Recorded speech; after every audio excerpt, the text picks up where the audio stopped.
Hello friends, here this is Dipali Mora and welcome to our educational platform. And dear friends, today's we are discussion on the topic of Indian National Movement. Okay, भारतीय राष्ट्रीय आंदोलन से related topic पर हम discuss कर रहे हैं और आज अपनी सीरीज नंबर 15 दैट मीन्स पहले हमने लोगों ने 14 सीरीज हम ओवर कर चुके हैं और पर सीरीज में हम टॉप 30 क्वेश्चन आप लोग साथ डिस्कस करते हैं जो कि इंडियन नेशनल मूवमेंट से रिलेटेड बहुत ज्यादा इंपॉर्टेंट होते हैं ऑल कॉम्पिटेटिव एग्जाम सभी प्रतियोगी परीक्षाओं के पर्सपेक्टिव से अगर हम ध्यान दें Indian national movement that means आपका जो टाइम ऑफ पीरियड है 1857 से लेकर के 1947 तक के अच्छे खासे संख्या में क्वेश्चंस यहाँ पे आपके आते हैं। तो उन सभी पॉइंट्स को हम यहाँ पे आज की सीरीज में अपने डिस्कस करेंगे। जिसमें एक स्पेशल टॉपिक आपका 1885 की जो आपका भारतीय राष्ट्रीय कांग्रेस की जो स्थापना हुई थी, उसके भी जितने भी क्वेश्चंस बनेंगे वो भी सारे क्वेश्चन हम वन बाय वन कवर करेंगे। हालाँकि एक स्पेशल सेशन में हमने भारतीय राष्ट्रीय कांग्रेस के पूरा की स्थापना, इसका प्रथम अधिवेशन कब हुआ था, कहाँ प्रस्तावित था, कहाँ हुआ, इन सारे पॉइंट्स को हमने कवर किया। बट इससे रिलेटेड जो भी आगे 1947 तक के पॉइंट्स इंडियन नेशनल मूवमेंट से रिलेटेड जो भी बनते रह रहे हैं, उनको भी हमने इंडियन नेशनल मूवमेंट में हमने अरेंज किया हुआ है। तो ये सारे पॉइंट्स, ये सारे टॉपिक्स आप लोगों के लिए बेहद इंपॉर्टेंट बन जाते हैं। तो आप सभी फ्रेंड्स ज़रूर अटेंड करिए और अपने दोस्तों के साथ में भी शेयर करिए। आज का जो अपना टॉपिक है, वो गांधी युग जो कि 1917 से लेकर के 1947 तक के बीच के हम पॉइंट्स को हम डिस्कस कर रहे हैं। ये अपने पॉइंट्स है और ये टोटली आपका जो ओवरऑल सीरीज है इंडियन नेशनल मूवमेंट की आईएनएम की, ये 15वीं सीरीज है। ओके, तो आप सभी फ्रेंड्स फटाफट से जल्दी से सेशन को शेयर कर दें। जो भी फ्रेंड फर्स्ट टाइम चैनल पर विजिट कर रहे हैं, सभी फ्रेंड चैनल को सब्सक्राइब करना बिल्कुल भी नहीं भूलेंगे। बेल आइकन जरूर प्रेस कर देंगे एंड लाइक का बटन जरूर दबा देंगे। ओके, लाइक से हमारे हमें भी मोटिवेशन मिलती है क्लासेस को आगे कंटिन्यू करने में, एंड क्लासेस आपको कैसी लग रही है, ये सारी चीजें हमें आप कमेंट करके बता सकते हैं। एंड हाँ, आप लोगों की हेल्प के लिए, आप लोगों के लिए स्टडी मटेरियल्स के हम जो भी चीज़ शेयर करें वो कहाँ पर शेयर करें, उसके लिए मैंने आप लोगों के लिए टेलीग्राम चैनल बना दिया है। तो टेलीग्राम पर एंड व्हाट्सएप का चैनल भी मैंने आप लोगों के लिए क्रिएट कर दिया है। तो उस इन दोनों का ही लिंक आप लोगों को डिस्क्रिप्शन में मिल जाएगा। ओके, तो आप लोग अपनी सुविधा के अनुसार ज्वाइन कर सकते हैं। हालाँकि व्हाट्सएप ग्रुप में जो है आपका व्हाट्सएप का जो चैनल है वहाँ पे पीडीएफ नहीं जाती है। तो पीडीएफ के लिए आपको टेलीग्राम तो मस्ट है ज्वाइन करना। तो टेलीग्राम एंड व्हाट्सएप सारे चैनल आप लोग ज्वाइन कर लीजिए अपने-अपने सुविधा के अकॉर्डिंग। चलिए आज की सीरीज़ का आपका पहला क्वेश्चन है। भारत एवं पाकिस्तान का विभाजन किस योजना के तहत हुआ था? ए. लॉर्ड माउंटबेटन योजना के तहत, क्रिप्स योजना के तहत, चेम्सफोर्ड योजना के तहत एंड वेवेल योजना के तहत। देखिएगा डियर फ्रेंड्स, अगर भारत और पाकिस्तान के विभाजन की अगर हम बात करें, जब 1947 का जो आपका भारत देश आज़ाद हुआ था अपना 15 अगस्त 1947 को, तो भारत और पाकिस्तान के विभाजन पर ही जो योजनाएँ आई थी या जो भी ये मत लिए गए थे, जो भी सारी चीज़ें हुई थी, वो भारत और पाकिस्तान के विभाजन पर ही थी। तो उस समय लॉर्ड माउंटबेटन आए थे, ये ब्रिटेन से, और तत्कालिक जो प्रधानमंत्री थे क्लाइमेट एटली, उन्होंने पूरा भी मतलब पूरा जो विभाजन का पूरा कार्यभार था, वो माउंटबेटन को सौंप दिया था।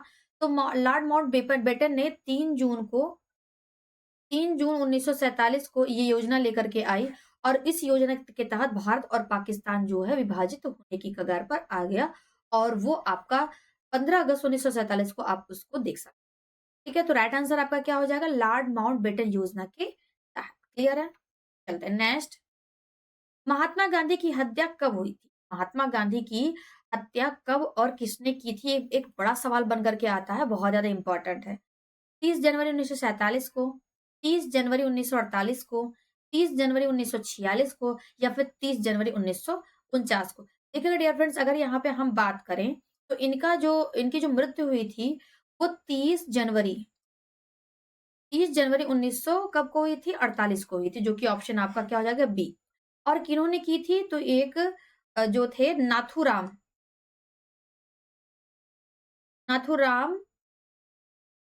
विनायक, का पूरा नाम है नाथूराम विनायक गोडसे।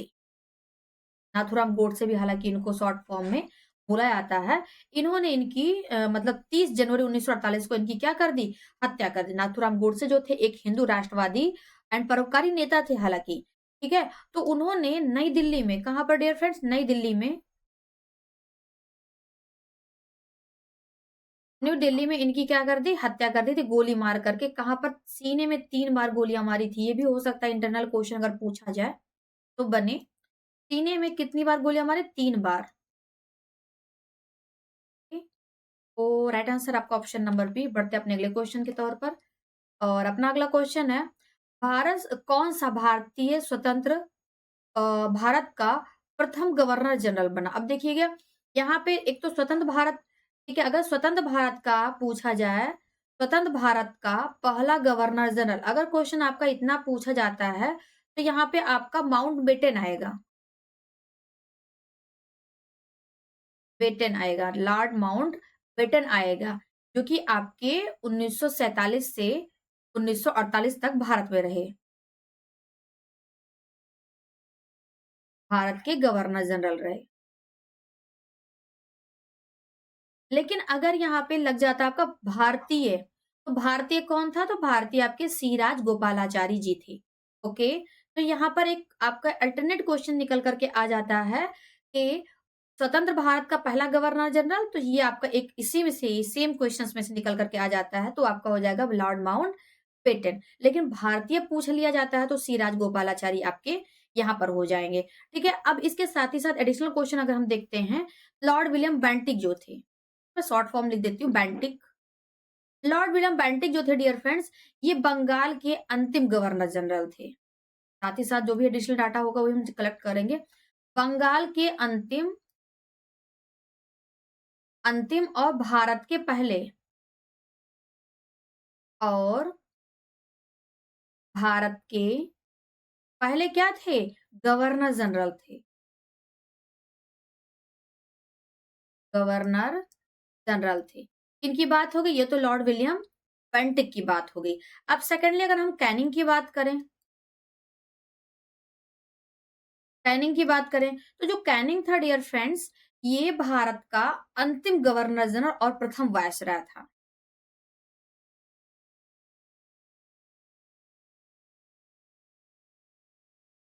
ये अंतिम गवर्नर जनरल और प्रथम वायसराय था।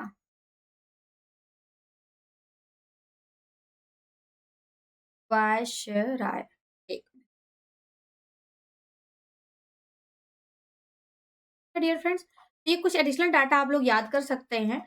पेंटिंग, कैनिंग, लॉर्ड माउंटबेटन कौन था? And Siraj Gopalachari. Hope so यहाँ से आपको एक नंबर का क्वेश्चन फिक्स हो जाते हैं। चलते हैं नेक्स्ट।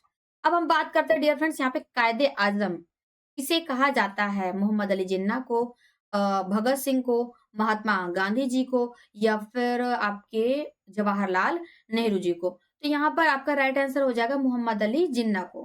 ठीक है, मोहम्मद अली जिन्ना को कायदे आजम की उपाधि से विभूषित किया गया है, जिसका अर्थ होता है महान नेता। के महान नेता, कायदे आजम का मेन तात्पर्य क्या है? महान नेता। इन्हें बाबाए कौम, इन्हें बाबा, मुस्लिम लीग के द्वारा इन्हें बाबा ए कौम, बाबा ए कौम नाम से भी जाना जाता है, जिसका मतलब होता है राष्ट्रपिता। राष्ट्रपिता। Okay, now got it. आगे चले फिर नेक्स्ट। सरदार वल्लभ भाई पटेल को जाना जाता है राज्यों के पुनर्गठन के लिए, लौह पुरुष के रूप में, देश बंधु के रूप में। तो एक दो, एक तीन, और एक दो तीन, या केवल एक? तो यहाँ पर क्या होगा आपका करेक्ट आंसर? देखेंगे सरदार वल्लभ भाई पटेल जी को सरदार की उपाधि मतलब किसने दी थी? ये भी एक अलग का क्वेश्चन, वेरी मतलब very very most important question ये है आपका। ओके, तो बारदौली सत्याग्रह में बारदौली की महिलाओं के द्वारा इन्हें क्या दिया गया था? सरदार की उपाधि से विभूषित किया गया था। एक बात ये निकल करके आई। ठीक है, हालांकि राज्यों के पुनर्गठन के लिए भी ये जाने जाते हैं, लौह पुरुष के रूप में तो ये जाने जाते हैं। देश बंधु इन्हें नहीं कहा जाता है। देश बंधु इन्हें किसे कहा जाता है बताएंगे आप लोग कमेंट करके, हालांकि आगे क्वेश्चन हैं। तो लौह पुरुष के तौर पर ये जाने जाते हैं कौन? सरदार वल्लभ भाई पटेल आपके। हालांकि एक और दो आपका आंसर यहाँ पे सही हो जाता है। अब आइए बात कर देश बंधु। तो देश बंधु किसको कहा जाता है? चित्तरंजन दास। देश बंधु चित्तरंजन दास जी को देश बंधु की उपाधि से विभूषित किया गया है। तो हालांकि यहाँ पे सरदार पटेल के तो लिए एक और दो ऑप्शन आपका करेक्ट बनता, जो कि आपका कूट एक में आएगा। तो A option is the correct option, right. Now next, Gandhi ji किस गोलमेज सम्मेलन में भाग लेने के लिए लंदन गए थे? अब यहाँ पे ऑब्वियस सी बात है, तीनों जो गोलमेज सम्मेलन हुए थे आपके लंदन में हुए थे। वेरी मोस्ट इम्पोर्टेंट पॉइंट यहाँ से आपका है। तो गांधी जी लंदन क्यों गए थे? ज़ाहिर-सी बात है, गोलमेज सम्मेलन में भाग लेने के लिए गए थे। एकमात्र ऐसा सम्मेलन जिसमें गांधी जी भाग लेने गए थे, वो भी एक शर्त के तौर पर। कौन-सा शर्त? जो 1931 में गांधी और इरविन, गांधी प्लस इरविन के बीच में समझौता हुआ था, वो उसी समझौते का परिणाम था कि गांधी जी को द्वितीय गोलमेज सम्मेलन में लंदन जाना पड़ा। और द्वितीय गोलमेज जो सम्मेलन था वो कब से कब तक का हुआ था? 7th ऑफ सितंबर 1931 टू 1st ऑफ दिसंबर, मतलब 1 दिसंबर 1931 तक। तो ये आपका सेकंड गोलमेज सम्मेलन का टाइम ऑफ पीरियड था, जिसमें महात्मा गांधी के साथ में आपके जो थे ये डॉक्टर भीमराव अंबेडकर और महात्मा गांधी, इनके साथ मदन मोहन मालवीय, जिन्ना जी, सारे के सारे वहाँ पर मौजूद थे। लेकिन अगर बात की जाए कि द्वितीय गोलमेज सम्मेलन में गांधी जी एक अनिच्छा, मतलब कि बिना इच्छा के शामिल होने गए थे। क्योंकि जैसे मैंने बताया कि 1931 में जो गांधी-इरविन समझौता हुआ था, उसी का परिणाम था। परिणाम स्वरूप गांधी जी को मजबूरन इस सम्मेलन में भाग लेना पड़ा, राइट? तो यहाँ तक का ये पॉइंट आपका निकल कर के आ जाता है। अब ये कहाँ हुआ था? लंदन में हुआ था। बाकी के जो गोलमेज सम्मेलन हुए थे, प्रथम गोलमेज सम्मेलन, उसका टाइम ऑफ पीरियड अगर हम देखते हैं तो यहाँ से आपका आ जाएगा, ये ये आपका आ जाएगा 12 नवंबर 1930 से 19 जनवरी 1931 तक, ये आ जाएगा। तृतीय गोलमेज सम्मेलन भी हुआ था। तृतीय गोलमेज सम्मेलन 17 नवंबर 1932 से 24 दिसंबर 1932 तक के बीच में, ये भी लंदन में हुआ था। तो सारे गोलमेज सम्मेलन आपके लंदन में ही हुए थे, लेकिन टाइम ऑफ पीरियड अलग-अलग है। हाँ, आपकी सुविधा के लिए आप इतना याद रख सकते हैं कि पहला जो गोलमेज सम्मेलन था वो 1930 में हुआ था।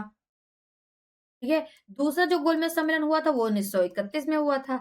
तीसरा जो गोलमेज सम्मेलन हुआ था वो 1932 में हुआ था। तो ये आप अपनी सुविधा के अनुसार इसको रिलेट कर सकते हैं। एग्ज़ैक्ट अगर डेट पूछा जाएगा तो वो मैंने आपको बता ही दी, राइट? चलते हैं नेक्स्ट क्वेश्चन। अगला क्वेश्चन आपका है, असहयोग आंदोलन शुरू करने के समय भारत का वायसराय कौन था? असहयोग आंदोलन की शुरुआत कब हुई थी? असहयोग आंदोलन की शुरुआत 1920 में हुई। कब हुई थी डियर फ्रेंड? 1920 में हुई और 1920 में उस समय कौन था? लॉर्ड चेम्सफोर्ड था, जो कि 1916 से लेकर के 1921 तक भारत का गवर्नर जनरल था। ठीक है? सॉरी, वायसराय था, वायसराय था। तो ये इसी के बीच के दौरान आ जाती है बात। यहाँ पर आपका करेक्ट आंसर क्या हो जाएगा? आपका राइट आंसर बन जाएगा अ, जो है लॉर्ड चेम्सफोर्ड। अब हेस्टिंग की बात आती है, हेस्टिंग का भी टाइम ऑफ पीरियड हम देख ही लेते हैं। हेस्टिंग जो थे वो 1813 से 1823 के बीच में भारत के गवर्नर जनरल के पद पर आसीन थे। अब लॉर्ड कैनिंग की बात आती है। लॉर्ड कैनिंग आपके थे 1856, मतलब जब आपका प्रथम स्वतंत्रता संग्राम आपका हुआ था, 1857 की क्रांति हुई थी। अगर देखा जाए उस समय भारत का वायसराय कौन था? तो लॉर्ड कैनिंग था। ठीक है? तो यहाँ पर 1856 से लेकर के 1862। अब जैसे कि मैंने अभी 2 क्वेश्चन्स पहले आपको ऑलरेडी डिफाइन किया, मैंने आपको एक्सप्लेन किया कि जो कैनिंग था, ये भारत का पहला वायसराय और अंतिम गवर्नर जनरल। ये भी आपके लिए पॉइंट नोटेबल है, जितने बार आप पॉइंट नोट डाउन करके याद कर लें, उतने ज़्यादा आप लोगों के लिए बेनिफिशियल होगा। चीज़ें और कंटेंट आपको क्लियर कट तरीके से आपके माइंड में सेट हो जाएँगी। तो मैंने क्या बोला? ये भारत का पहला वायसराय था। भारत का पहला वायसराय और अंतिम अंतिम गवर्नर जनरल था। अंतिम गवर्नर जनरल, पॉइंट रिलेट हुआ आप लोगों को? भारत का पहला वायसराय और अंतिम गवर्नर जनरल, क्लियर है? अब एक और महोदय बचते हैं, कौन है? लॉर्ड डलहौजी। लॉर्ड डलहौजी कब आए थे? तो लॉर्ड डलहौजी 1848। इनकी एक बहुत ही अच्छी नीति थी, 1848 से 1856 तक थे। ओके, इनकी एक अच्छी नीति थी क्या? डॉक्ट्रिन ऑफ लैप्स की। अच्छी नहीं, मतलब उसको बहुत ही घटिया नीति कही जाएगी, मैं तो टोन मार रही थी यहाँ पे।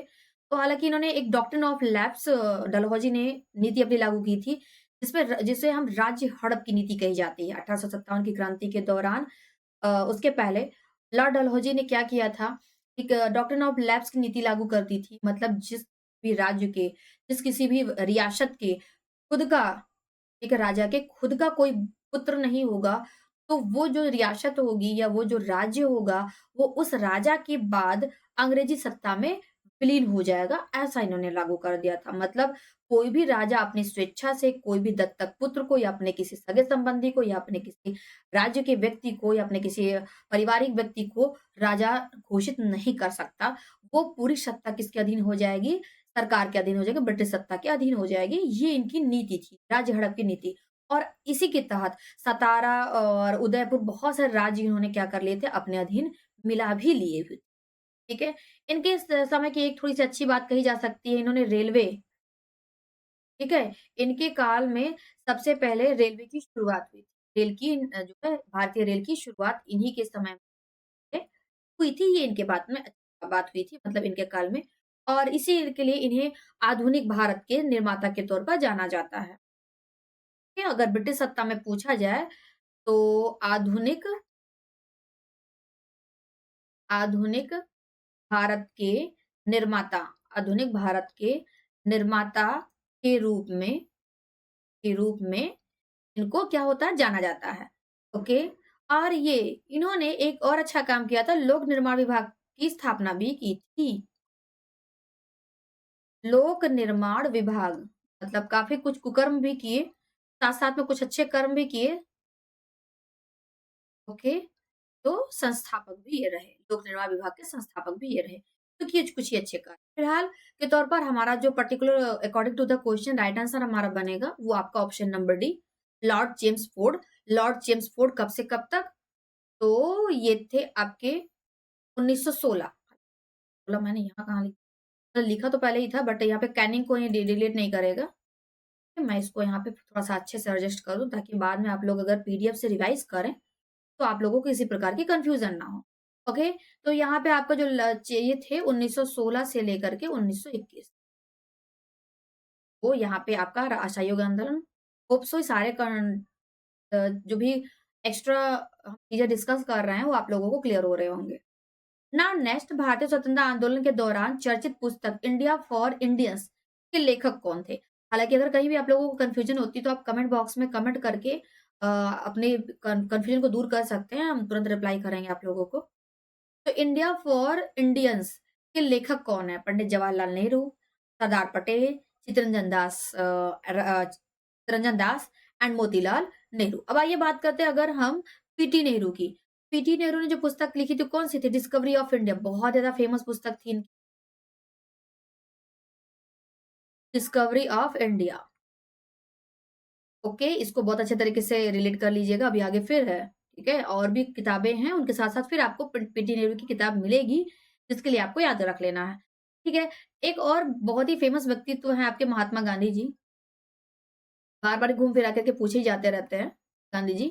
तो इनकी पुस्तक कहाँ रहने वाली है पीछे? The story of my experiment with truth, ठीक है? The experiment the experiment sorry the story of my experiment the story of my experiment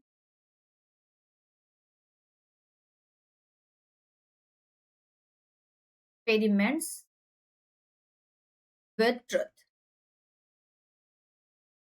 okay? ये महात्मा गांधी की पुस्तक। अब यहाँ पे बात आती है इंडिया फॉर इंडियंस के लेखक कौन है? तो यहाँ पे आपके कौन हो जाएंगे? चित्तरंजन दास, क्लियर है?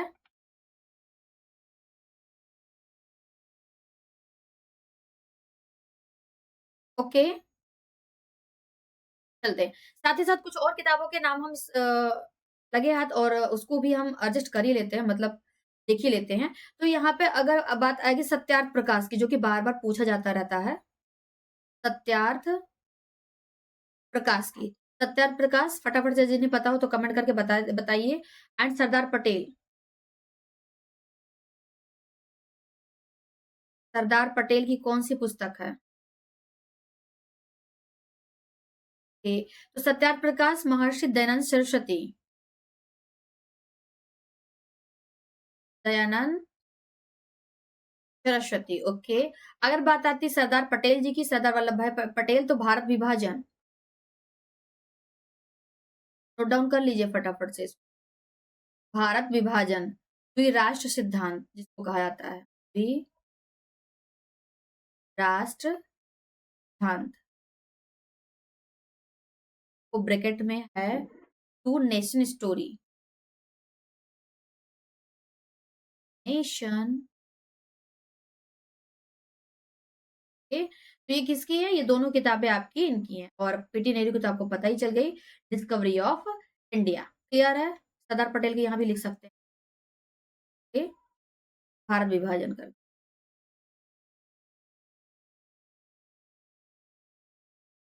ओके, चलते हैं फिर नेक्स्ट। हालांकि सी ऑप्शन यहाँ पे आपका करेक्ट हो जाएगा।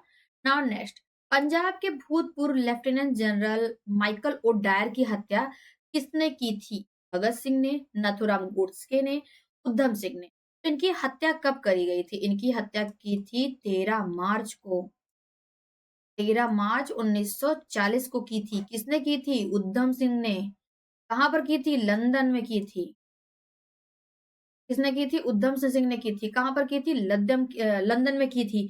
क्यों की थी? इनके पास रीज़न था। कब से ये चल रहा था?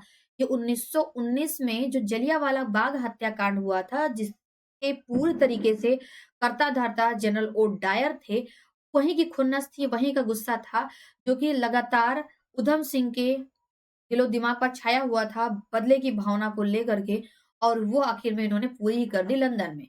हालाँकि इसकी में कमिटी मतलब कमिटी गठित की गई, और उस कमिटी में जाँच किया गया। जाँच में इनको उधम सिंह को दोषी पाया गया, और दोषी पाने पर इनको जुलाई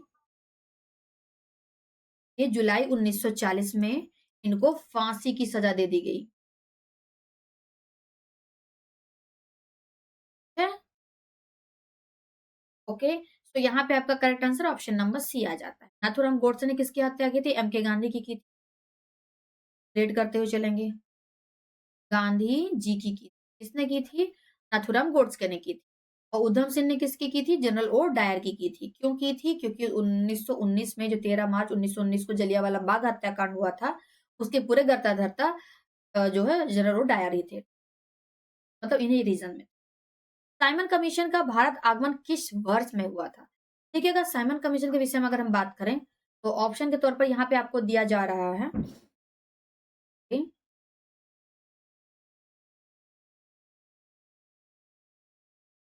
चलते हैं। तो यहाँ पर 1930, जो कि इसमें सविनय अवज्ञा आंदोलन हुआ था। आप लोग तब तक कमेंट करते रहिए।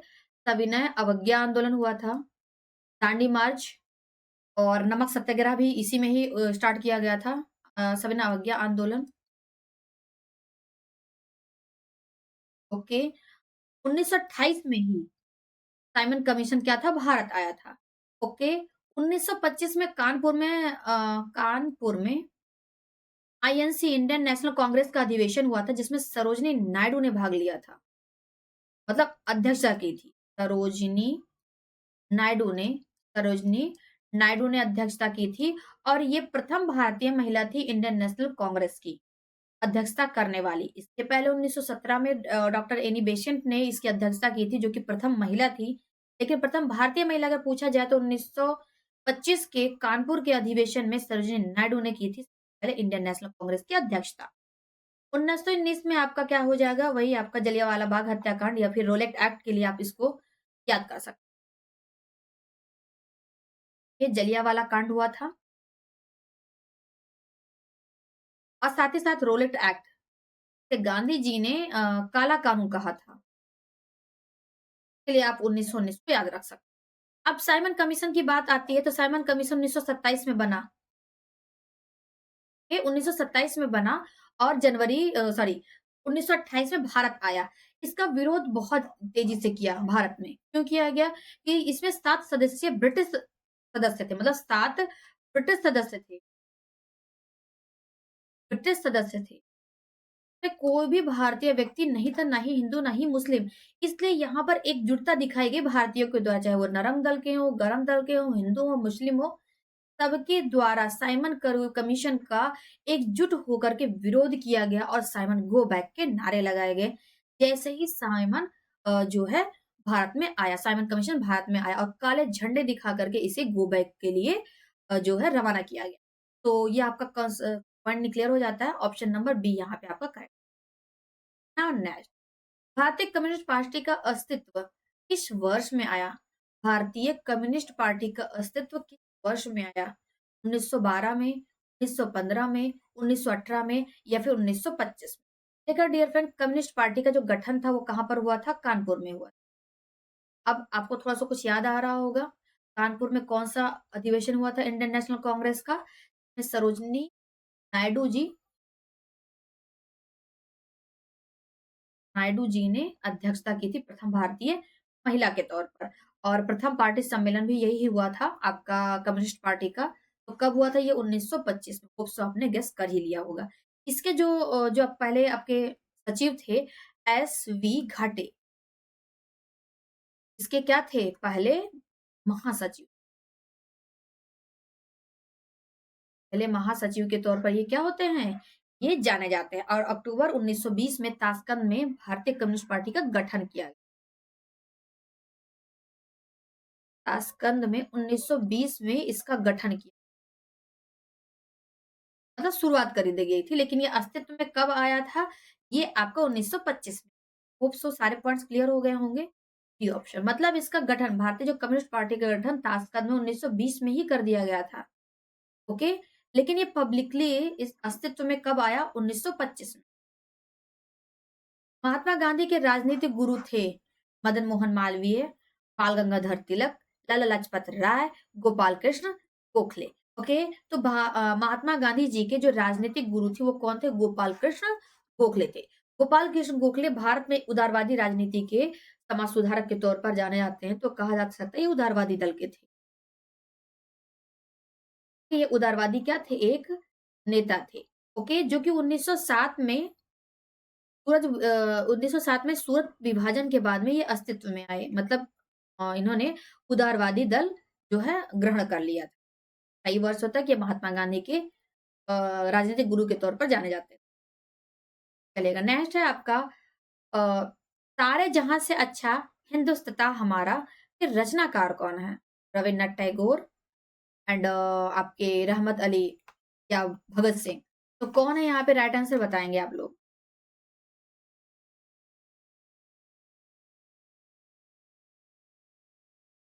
तो सारे जहां से अच्छा हिंदुस्तां हमारा, यहाँ पर आपका जो है ये मोहम्मद इकबाल। ओके, मोहम्मद इकबाल के लिए ये जाना जाता है।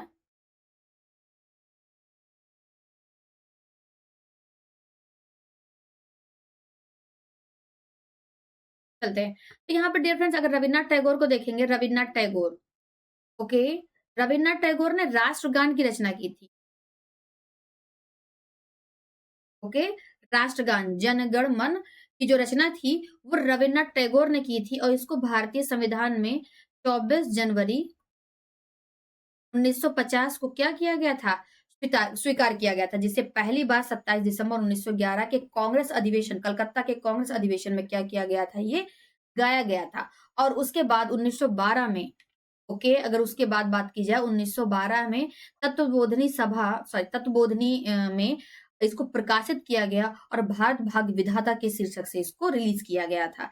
किसके द्वारा? रविन्द्रनाथ टैगोर जी के द्वारा। और अगर बात की जाए 1919 की, तो 1919 में इसे mornings of India, morning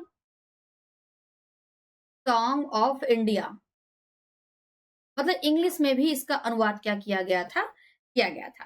clear है बात? अब आते हैं, जैसे कि राष्ट्रगान की हमने बात की, तो हम राष्ट्रगीत की भी बात करेंगे। राष्ट्रगीत अपना कौन-सा है? वंदे मातरम। वंदे मातरम। और वंदे मातरम की रचनाकार कौन है? बंकिम चंद्र चटर्जी। ओके, इसको भी भारतीय संविधान में मतलब राष्ट्रगीत के तौर पर दर्जा कब दिया गया? तो इसको दिया गया था आपका 24 जनवरी 1950, सेम डेट पर। ओके, तो यहाँ पर सारे जहां से अच्छा हिंदुस्तान हमारा, आपका Iqbal, option number B is correct. Now next, Deen Bandhu के नाम से कौन विख्यात था? दीन बंधु के नाम से कौन विख्यात था? टी एस खरपड़े, आचार्य नरेंद्र देव, चितरंजन दास, सी एफ एंड्रयूज। तो यहाँ पे दीन बंधु, एक तो है देश बंधु, ओके, और एक यहाँ पर आपका दीन बंधु। अब यहाँ पे थोड़ा-सा कन्फ्यूजन आप लोगों के लिए बन सकती है। देखिएगा, दीन बंधु और देश बंधु। अब यहाँ पे दीन बंधु को देख कर के आप चित्तरंजन दास मत मारने मारने लगिएगा ऑप्शन में, ओके? क्योंकि चित्तरंजन दास आपके क्या हैं? चित्तरंजन दास आपके देश बंधु हैं। ओके, अब हालाँकि अब ऑप्शन आप एलिमिनेट कर सकते हैं। दीनबंधु कौन है? दीनबंधु आपके टी.एफ. एंड्रयूज़ हैं। ये दीनबंधु हैं, ये देशबंधु हैं। Okay, Deshbandhu Chittaranjan Das. Option clear हुआ आपका? तो ऑप्शन नंबर यहाँ पे आपका डी हो जाएगा। ओके, चाचा के नाम से कौन जाना जाता है? आप लोग कमेंट करके बताइए। चाचा नेहरू। ओके, कौन है? चाचा नेहरू। अगर लोकमान्य के नाम से देख जाना जाए तो लोकमान्य तिलक। लोकमान्य तिलक के नाम से जाने जाते हैं। आंध्र केसरी एक और इम्पोर्टेंट है। आंध्र केसरी, चलते हैं, ये तो मैं बता दूँगी। आंध्र केसरी आपके हैं टी प्रकाशम। थोड़ा-सा यूनिक सा नेम है। यूनिक मतलब नया क्वेश्चन है आप लोगों के लिए। तो मैं यहाँ पे चाचा नेहरू, पंडित नेहरू जी हैं। मैं यहाँ पे हालाँकि इसको भी लिख ही देती हूँ, आप लोगों के लिए कोई कन्फ्यूजन ना हो। ओके, तो ये यहाँ पे नेहरू जी होंगे आपका करेक्ट आंसर। लोकमान्य आपके तिलक होंगे। क्लियर है?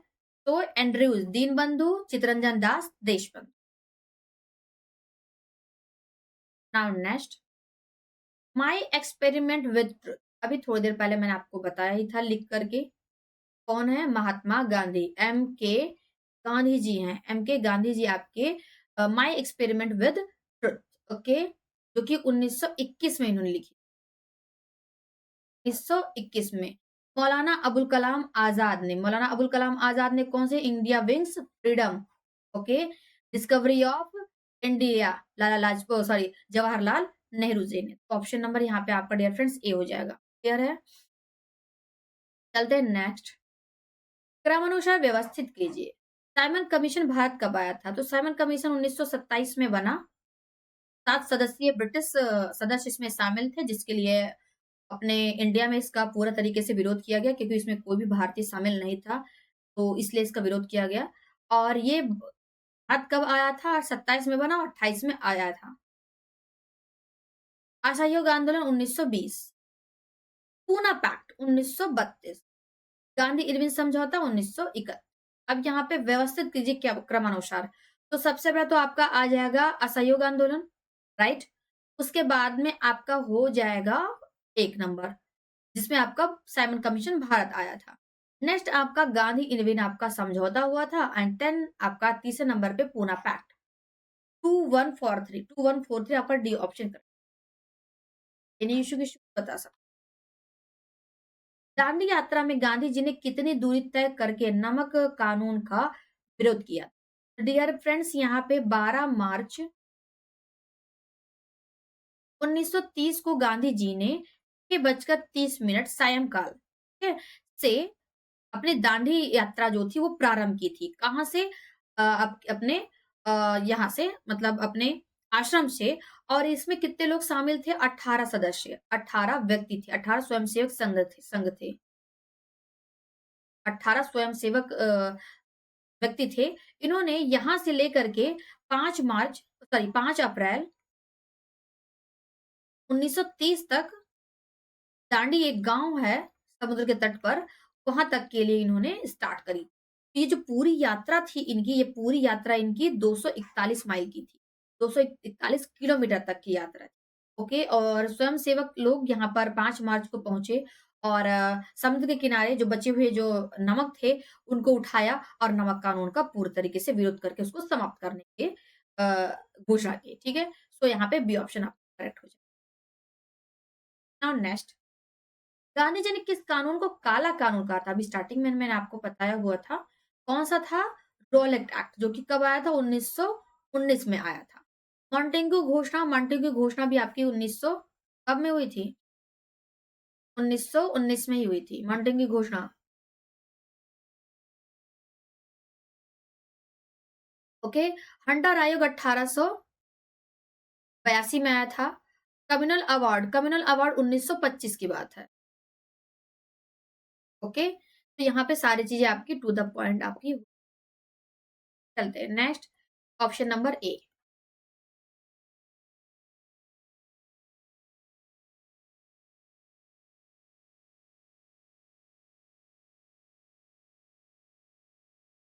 चंपारण सत्याग्रह के दौरान महात्मा गांधी के साथ कौन शामिल थे चंपारण में? अब चंपारण कहाँ था? बिहार में। तो यहाँ पे थोड़ा सा ऑप्शन आप इलिमिनेट कर सकते हैं। राजेंद्र प्रसाद और अनुग्रह नारायण सिन्हा या सिंह कर सकते हैं, ये कहाँ के थे? बिहार के थे, तो ये उनके साथ में वहां पर, तो सी ऑप्शन यहाँ पे आपका इजिली निकल करके आ जाएगा, राजेंद्र प्रसाद और अनुग्रह नारायण सिंह। क्लियर? चलते नेक्स्ट, आजाद हिंद फौज आईएनए से संबंधित कौन नहीं है? देखेंगे आजाद हिंद फौज, इसका गठन कब किया गया था डियर फ्रेंड? 1942 में। किसके द्वारा? रास बिहारी बोस के द्वारा। रास बिहारी बोस जी के द्वारा।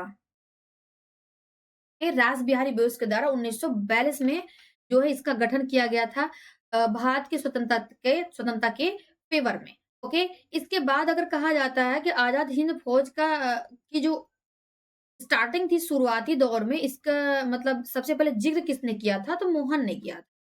मोहन थे आगे, मोहन सिंह। मतलब सर्वप्रथम किसके दिमाग में ये बात थी? सर्वप्रथम इनके दिमाग में आया या इनके दिमाग की उपज कही जा सकती है मोहन सिंह की। लेकिन इसके 1942 में इसकी स्थापना किसने की थी? रास बिहारी बोस ने की थी। अगर बात की जाए सुभाष चंद्र बोस की, सुभाष चंद्र बोस, क्योंकि अगर आजाद हिंद फौज की बात आए, अगर आपके दिमाग में सुभाष चंद्र बोस ऑप्शन में ना आए, हो ही नहीं सकता। और यहाँ पे हालांकि संबंधित नहीं थी बात आएगी, तो यहाँ पे कहीं ना कहीं आपको सुभाष चंद्र बोस ऑप्शन में ऐसा कुछ क्वेश्चन बनेगा तो जरूर दिया जाएगा, ताकि आप कंफ्यूज हो। तो हालांकि सुभाष चंद्र बोस ने बहुत ही बाद में इसकी कमान संभाली थी, और इन्होंने 1943 में, अगर 1943 की बात की जाए, सुभाष चंद्र बोस ने आजाद हिंद सरकार आजाद हिंद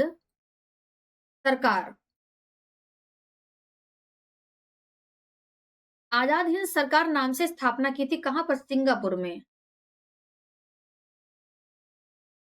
सिंगापुर में अपनी खुद की, मतलब अपना खुद का एक सरकार की स्थापना की थी 1943 में, 1943 में, आजाद हिंद सरकार के नाम से। सुभाष चंद्र बोस अगर आप आएंगे तो आप यहाँ पर सुभाष चंद्र बोस के लिए आजाद हिंद सरकार के लिए लगाएंगे।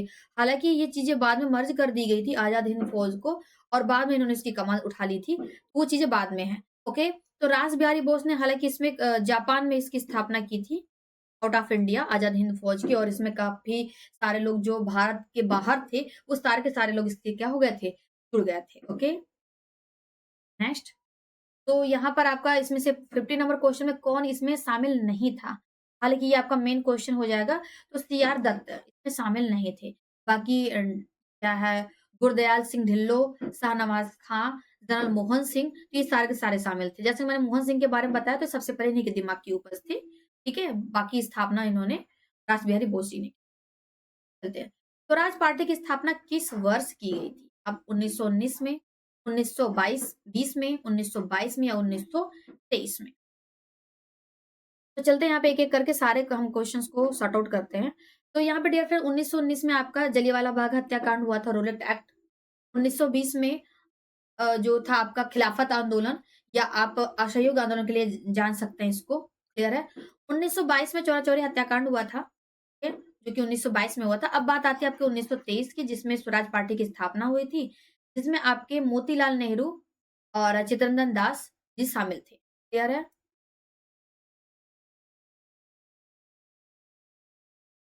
लाल नेहरू, जिसमें Motilal Nehru and C R Das, C R Das जो थे इसमें क्या थे?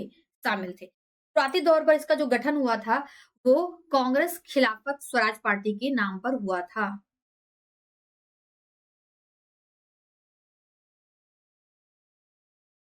कांग्रेस खिलाफत स्वराज पार्टी। कांग्रेस खिलाफत स्वराज पार्टी के नाम से इसका इसका जो था वो स्थापना शुरुआती दौर में हुआ था। परिणाम किसका था? 1922 में आपका गया अधिवेशन हुआ था। गया अधिवेशन हुआ था इंडियन नेशनल कांग्रेस का। ओके, गया अधिवेशन हुआ था और उस गया अधिवेशन में इसको स्थापना करने के परिणाम स्वरूप बातें निकल कर के आई थी। चलते हैं नेक्स्ट यहाँ पे आंसर के तौर पर डी। अगला क्वेश्चन है कांग्रेस का प्रथम विभाजन 1907 के सूरत अधिवेशन में हुआ था। ठीक है? और लेकिन अगर बात की जाए इसमें दूसरा विभाजन कब हुआ था? दूसरा विभाजन कब हुआ था?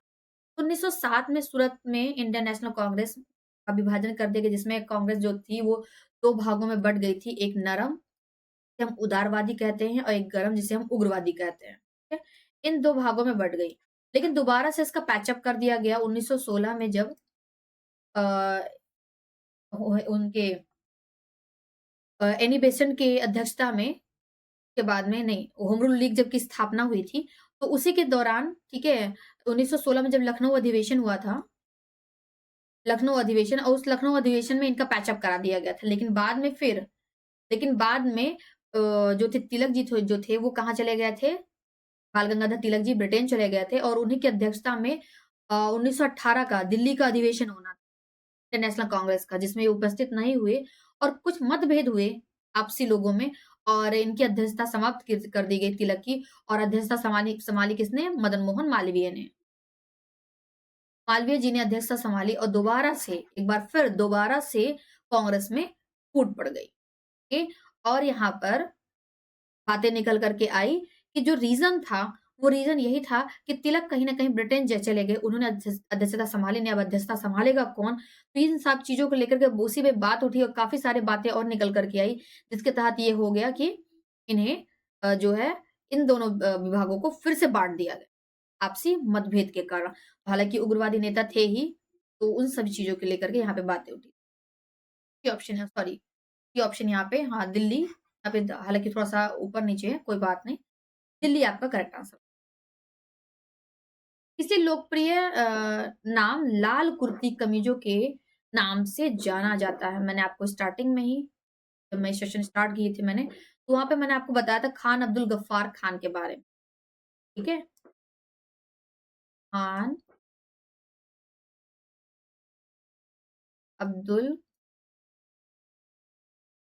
गफ्फार खान के बारे में मैंने आप लोगों को बताया था, ठीक है? खान अब्दुल गफ्फार खान कौन थे? ये लाल कुर्ती दल के नेता थे। लाल कुर्ती दल के नेता थे और खुदाई खिदमतगारों के नाम से भी जाना जाता है, जो कि इनके समूह के लोग थे, खुदाई खिदमतगार। ओके? इन्हें सीमांत गांधी के तौर पर भी संज्ञा दी जाती है। ओके? क्लियर है? सीमांत गांधी के तौर पर भी इनको संज्ञा दी जाती है। इसकी जो शुरुआत थी वो 1930 में 13 अप्रैल 1930 को इसकी शुरुआत करी गई थी।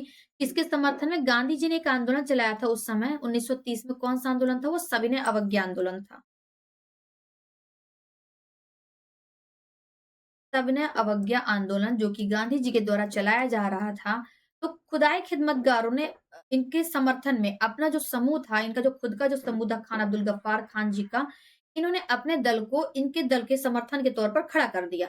और इसमें क्या हुआ कि जो पुरुष वर्ग था, ओके, इसमें क्या हुआ जो पुरुष वर्ग था वो लाल कमीज पहने, लाल लाल शर्ट पहने हुए थे और जो इस समूह में जो महिलाएं थी, उन्होंने काले कपड़े पहने हुए थे। काले कपड़े पहनकर इस दल में शामिल हो गए और रिजल्ट ये निकला कि ये सारा पूरा एकजुटता से मतलब इसको पुरजोर जो था मतलब समर्थन मिला। इनके समर्थन में खान अब्दुल गफ्फार खान ने अपने पूरे दल को शामिल कर दिया था। किसके लिए? इनके लिए आपके जो सविनय अवज्ञा आंदोलन थी इसके पक्ष में, राइट? चलते हैं नेक्स्ट क्वेश्चन पे चलते हैं। ओके, चलते हैं नेक्स्ट। भारतीय राष्ट्रीय कांग्रेस 1947 में देश के विभाजन पर सहमत हो गई। इसका मुख्य कारण क्या था? इसका जो मुख्य कारण था, द्विराष्ट्र सिद्धांत जब उनके लिए स्वीकार्य था। ओके? यह ब्रिटिश सरकार द्वारा थोपा गया था तथा इस मामले में कांग्रेस विवश थी। कांग्रेस बड़े पैमाने पर सांप्रदायिक दंगों को टालना चाहती थी। एंड ऐसा नहीं करने पर भारत स्वतंत्रता प्राप्त करने के अवसर से वंचित रह जाता। तो 1947 देश की विभाजन पर सहमत हो गई। कारण क्या था कि कांग्रेस बड़े पैमाने पर सांप्रदायिक दंगों को टालना चाहती थी। अगर ऐसा ना करती, बहुत बड़े पैमाने पर फिर से एक विश्व युद्ध छिड़ता और उस चीज़ को बचाने के लिए, जनहानि को बचाने के लिए कांग्रेस ने इस पे अपना समर्थन। वर्ष 1919 ईस्वी में पंजाब में हुए क्रूर अत्याचारों के विरोध स्वरूप ब्रिटिश सरकार के से प्राप्त सर की उपाधि, जिसे नाइटहुड की उपाधि, याद आया कुछ आप लोगों को? नाइटहुड की उपाधि वापस कर दी थी। किसने? तेज बहादुर सप्रू ने, आशुतोष मुखर्जी ने, रविन्द्रनाथ टैगोर ने या शायद रविन्द्रनाथ टैगोर ने। 1919 13 अप्रैल 1919 को जलियांवाला बाग जो हत्याकांड हुआ था, उसमें जो महान एक बहुत ज्यादा मात्रा में नरसंहार हुआ, लोगों का खून बहा, उससे प्रभावित होकर जो है उससे बहुत ज्यादा आत्मग्लानि इनको हुई रविन्द्रनाथ टैगोर जी को, और इन्होंने अपने नाइटहुड की जो उपाधि थी वो अंग्रेजों को कर दी, इन्होंने वापस कर दी। तो कौन थे? रविन्द्रनाथ टैगोर जी थे। स्वतंत्रता प्राप्ति के समय महात्मा गांधी थे। स्वतंत्रता प्राप्ति के समय महात्मा गांधी क्या थे? कांग्रेस कार्य समिति के सदस्य थे, कांग्रेस के सदस्य नहीं थे, कांग्रेस के अध्यक्ष थे, या कांग्रेस के क्या थे? सचिव थे। तो महात्मा गांधी उस समय कांग्रेस के क्या थे? सदस्य। और मैंने आप लोगों को बताया हुआ था कि स्वतंत्रता प्राप्ति के समय ये गांधी जी क्या कर रहे थे? ये कलकत्ता चले गए थे, बंगाल, और वहां पर आंदोलन को शांत कर रहे थे। इनको निमंत्रण मिला हुआ था स्वतंत्रता दिवस पर, सॉरी जिस दिन देश आजाद हुआ था, जिस दिन देश को स्वतंत्र घोषित करने की पारी आई थी, उस उत्सव में शामिल होने के लिए महात्मा गांधी को आमंत्रित किया गया था, और महात्मा गांधी ने उसमें आने से मना कर दिया था और ये चले गए थे कलकत्ता, बंगाल जाकर के बैठे हुए थे, और वहां पर जो उग्रवादियों के द्वारा जो आंदोलन किए जा रहे थे, उस आंदोलन को शांत कर रहे थे। हालांकि इन्होंने जानबूझकर मना कर दिया था आने के लिए। Clear? Now next, Jallianwala Bagh के नरसंहार के समय भारत का वायसराय कौन था? मैंने आपको स्टार्टिंग में ही आपको एक्सप्लेन कर दिया था कि जो जलियांवाला बाग हत्याकांड कब हुआ था? 13 अप्रैल 1919 को हुआ था, और उस समय वायसराय कौन था? जेम्स फोर्ड थे। कौन थे? जेम्स फोर्ड थे। जेम्स फोर्ड ने 1916 से 1921 1921 तक भारत में ये वायसराय के पद पर थे। तो यहाँ पर कौन हो जाएगा आपका? Lord James Ford. क्लियर है? और लॉर्ड कर्जन की बात आ जाती है तो 1905 में थे। इनको कौन भूल सकता है? कर्जन ने ही बंगाल विभाजन किया था। Very most important. कैनिंग के बारे में मैंने आपको बता ही दिया था, ये भारत का प्रथम वायसराय था। ओके, और अंतिम गवर्नर जनरल। भारत का पहला जो गवर्नर जनरल था वो लॉर्ड कौन था? लॉर्ड विलियम बेंटिक था। ओके, नाउ नेक्स्ट, कौन सी पुस्तक जवाहरलाल नेहरू द्वारा लिखी गई है? Okay, a passage to India. A passage to India किसकी? एक एक करके सारे पुस्तकों का मैं नेम बताऊंगी, क्योंकि पेपर में ये मैच द फॉलोइंग करके ये आपसे यूं ही इस तरीके से जा सकता। ओके, तो ई एम फॉरेस्ट, फॉरेस्टर, ये आपके फॉरेस्टर, ये आपके ए पैसेज टू इंडिया के लेखक हैं। माई एक्सपेरिमेंट विद ट्रुथ, अभी मैंने आपको बताया था एम के गांधी, महात्मा गांधी जी थे। ओके, महात्मा गांधी जी थे। India wins freedom, Abul Kalam Azad.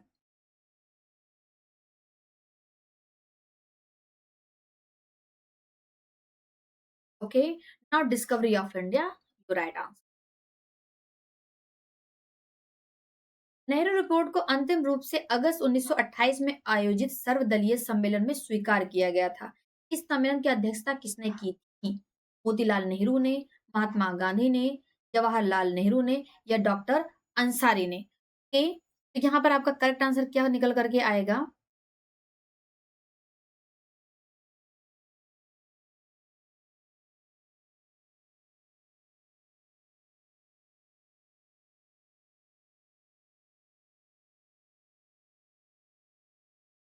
Okay, तो यहाँ पर डियर फ्रेंड्स, नेहरू रिपोर्ट को अंतिम रूप से अगस्त 1928 में आयोजित सर्वदलीय सम्मेलन में स्वीकार किया गया था। इस सम्मेलन की अध्यक्षता डॉक्टर अंसारी ने की।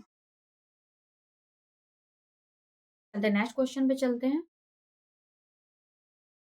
1923 ईस्वी में चित्तरंजन दास एवं मोतीलाल नेहरू ने कहाँ स्वराज पार्टी की स्थापना की?